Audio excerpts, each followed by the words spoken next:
Hello दोस्तों, कैसे हैं आप। मैं आज आपको डेट फार्मूला और एज कैलकुलेशन के फार्मूला यूज करके दिखाऊंगा। दोस्तों यहाँ पर आपको 1 जनवरी से लेके 23 मार्च तक के कितने डेज होते हैं वो कैलकुलेट करके यहाँ दिखाता। दोस्तों यहाँ एक फार्मूला यूज किया गया है डेज 360। दोस्तों डेज 360 वर्किंग डे बताता है, आपके डेज के हिसाब से काउंट करता है। दोस्तों यहाँ जैसे जनवरी 31 की होती है तो ये आपका 30 काउंट करेगा।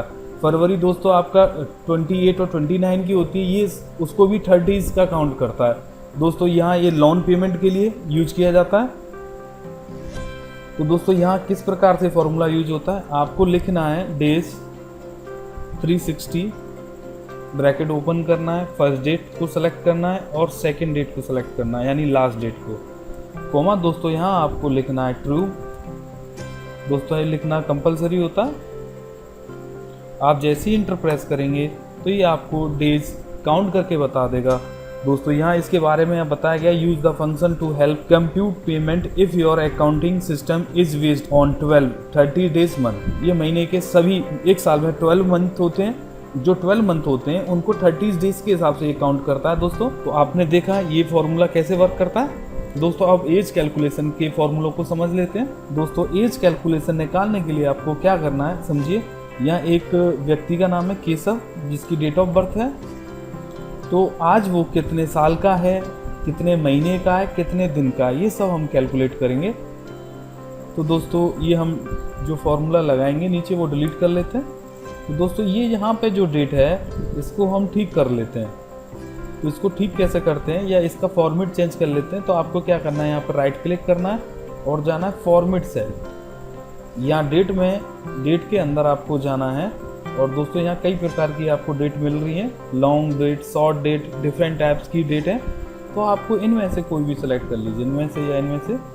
तो आप जैसे देखिए ऐसे सेलेक्ट करेंगे तो इस प्रकार से आएगा, ये सिलेक्ट करेंगे तो इस प्रकार से, कोई सी दोनों में से कोई भी आप सेलेक्ट कर लीजिए और ओके कर दीजिए। तो दोस्तों यहाँ आपको सही प्रकार से डेट आपको देखने को मिलेगी। इस डेट में आपको कोई कन्फ्यूजन नहीं होता है। यहाँ 5 दिसंबर 2009 को किसी व्यक्ति का जन्म हुआ है, आज वो कितने साल का है। तो हम चेक करते हैं। तो आपको लिखना है सबसे पहले इज इक्वल टू और टाइप करना डेटेड इफ, ब्रैकेट ऑन करना है, ये आपको डेट ऑफ बर्थ सेलेक्ट करनी है, कॉमा लगाना है और लिखना है टुडे, ब्रैकेट ऑन करना है और ऑफ करना है, कॉमा इन्वर्टेड कॉमा में दोस्तों आपको लिखना है वाई और फिर इन्वर्टेड कॉमा दोबारा लगाना है, फिर आपको ब्रैकेट ऑफ करना है, इंटर करना है। दोस्तों आज ये 10 ईयर का है।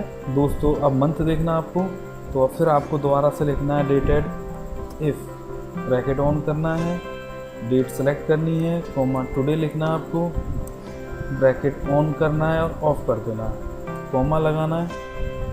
कॉमा लगाने के बाद इन्वर्टेड कॉमा में आपको लिखना है वाई एम लिखने के बाद इन्वर्टेड कॉमा लगाना है, फिर ब्रैकेट बंद कर देना है, एंटर प्रेस करना है। ये 5 मंथ। दोस्तों अब आपको डेज देखने हैं, तो डेज के लिए आपको क्या करना है, इक्वल टू लिखना है डेटेड इफ, इसके बीच में कोई स्पेस नहीं है, डेटेड इफ के बीच में कोई स्पेस नहीं है, ब्रैकेट ऑन करना है, डेट सेलेक्ट करनी है, today, bracket on off, comma. अब आपको दोस्तों यहाँ लिखना है MD, ब्रैकेट बंद, इंटर कर देना। तो दोस्तों आपने ये चीज़ें देखी कि किसी की डेट ऑफ बर्थ आपको पता है तो वो आप पता कर सकते हैं कितने साल का है, कितने महीने का है और कितने दिन का है। तो ये प्रेजेंट डेट के अनुसार आपको दिखाता है दोस्तों। तो आज आपने एक डेज 360 का फॉर्मूला जाना और एक आपने जाना डेटेड इफ का फॉर्मूला। दोस्तों आप इसी तरह से एक्सेल सीखना चाहते हैं तो हमारे चैनल को सब्सक्राइब करिए, लाइक और कमेंट करिए। Thank you for watching. मिलते हैं हम अगली वीडियो में।